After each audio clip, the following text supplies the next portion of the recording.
So thanks for having me here. My name is Britt. I am quite honored and blessed to have a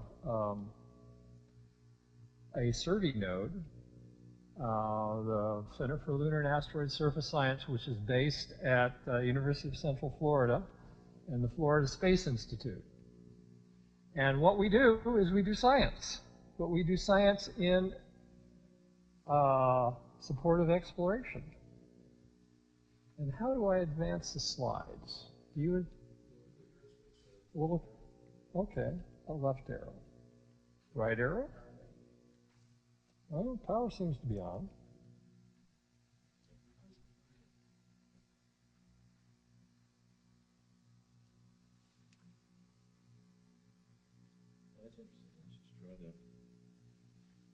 Maybe the up button? Ah, okay. It is now working. Now working, okay. What CLASS is a collaboration of 14 co-investigators and 35 collaborators worldwide. This includes 2 NASA centers, 11 universities, 3 observatories, 5 research centers. But the fundamental thing is that what we want to do is essentially focus the science on exploration.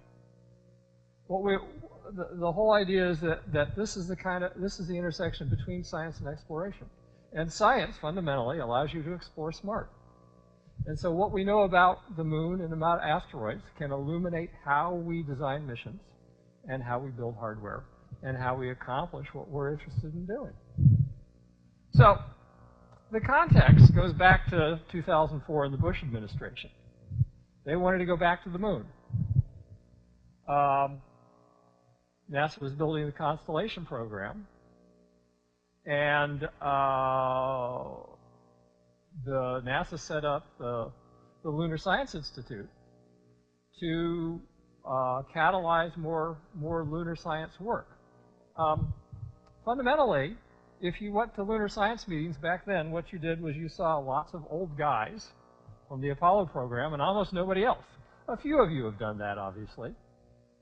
And a dispassionate viewer would say that, well, there's a huge amount of experience here that is mostly walking around in the heads of people who are over 60. And that's a dangerous thing to have. And we need to get more younger people in and cap and essentially download the data in those brains into younger brains so that we can capture what has been done in the past and build on that.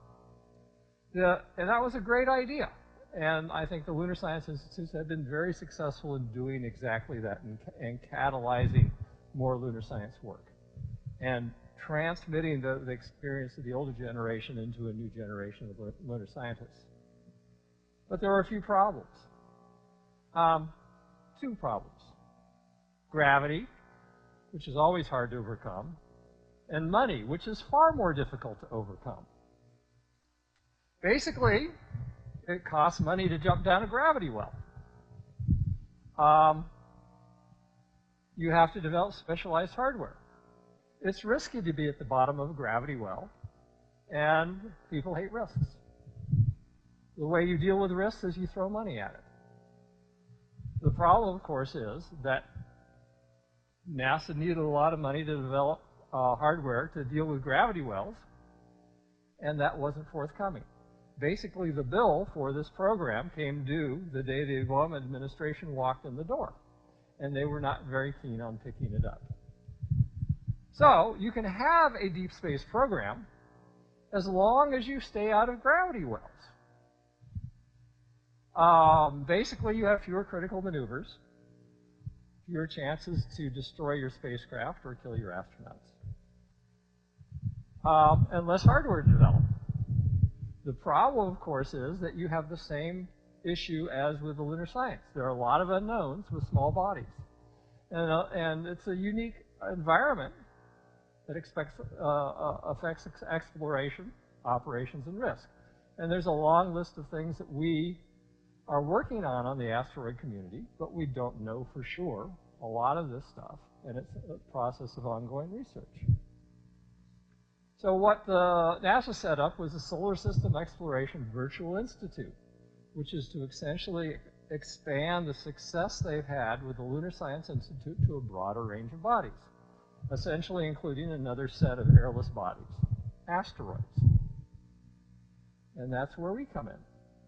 CLASS, Center for Lunar and Asteroid Surface Science. Basically, a lot of things are happening on the surface of asteroids and the moon that directly affect exploration. And scientists look at these in a lot of diverse ways. They look at it in terms of dynamics, physics, chemistry, observational astronomy, meteoritics. What we wanted to do was to bring a lot of diverse people together to essentially look at a problem in a lot of different ways and create a synergy of mutually supportive research. And the idea is that we get theory to feed into experiments, experiments to feed into observations, observations and experiments feed back into better theory, which goes on to have more testable hypotheses and better ways of exploring. The whole idea is to advance science goals and exploration. So basically what our product is collaboration. It's basically a one-stop shop of the diverse science expertise that you need to address NASA's exploration problems for small bodies, airless bodies in general.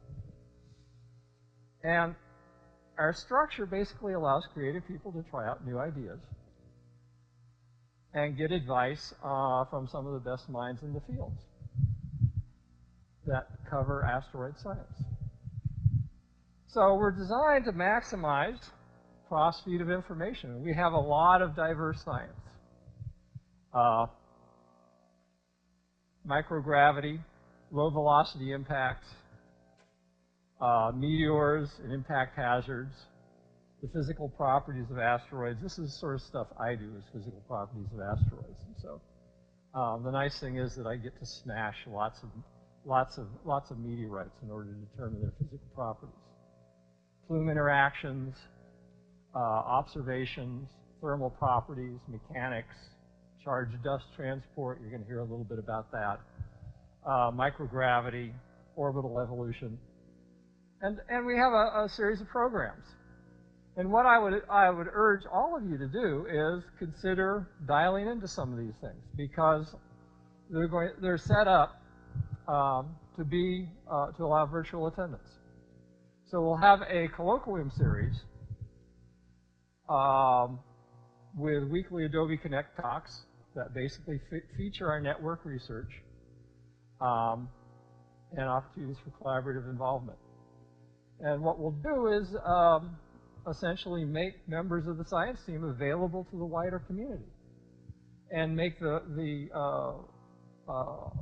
results of our research widely available, and so you can tune in on some of the cutting-edge stuff. We'll be running a winter school in exploration science.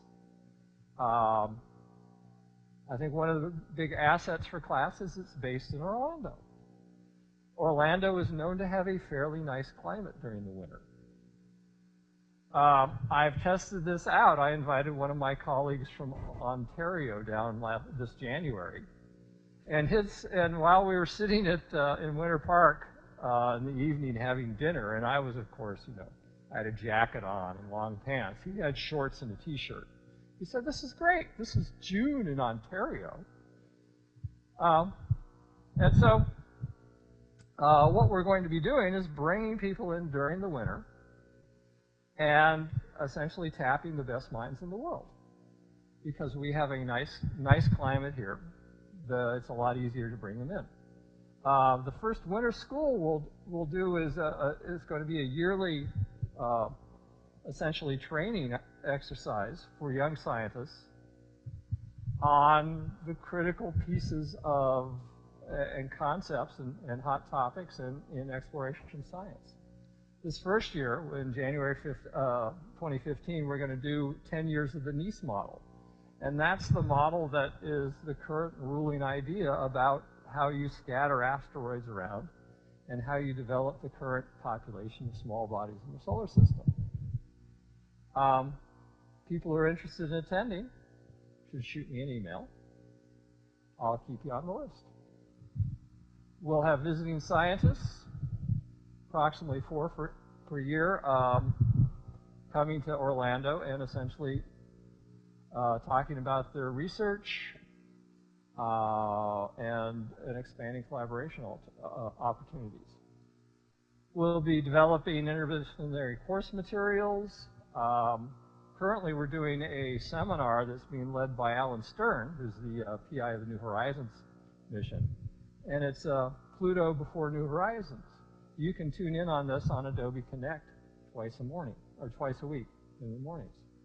And again, we're recording these so you can go back and look at these class sessions and garner the information. What's particularly interesting about this is that Alan, since he's running the mission, is able to twist the arms of his science and technical staff. And so we get an in-depth look at an operating mission and how they're dealing with the constraints of a very time and risk-constrained encounter that's essentially the culmination of 20 years of work. And so that's a very interesting view. We have a student summer research program where we exchange students between class members. And so we're sending students to such diverse places as Germany and Arecibo to further work. And foreign students are coming to Orlando to again work in our labs. One of the things we do is we problem solve and brainstorm. And so if you come to us with a problem, what I can do is I can put together a virtual panel of the best people in the world, and we can chew over your problem in real time. And we've done this for some of the NASA ARM teams, and essentially brainstorm online using Adobe Connect, and you get the best science input possible right away. We're going to do an annual science conference. Although NASA has been walking away a little bit by the administration is not comfortable with organizations that don't have education in their title to doing education. And NASA has been walking away a little bit from educational outreach. I frankly am not ashamed that I work at a university and we teach students. So what we're going to do in class is reach out to educational professionals and develop curriculum. Because the whole point of this is to share our expertise, not only with the exploration community, but also train the next generation of scientists and engineers. And the way you get people excited about this is that you don't go to an educational professional or somebody in the Department of Education and say, oh, would you mind teaching cutting-edge science to your students? No, we can do that because we are educators. We know this stuff. So, we're getting ourselves together. We actually just got as any of you know, if you're familiar with NASA projects, they say, congratulations, you've won, and then 6 months later you actually get money to do what you've required to do. And we're just getting our money. We're starting up various activities. And stay tuned because this is a work in progress, and we'll be doing a lot of stuff in this area. So, what's next? We have the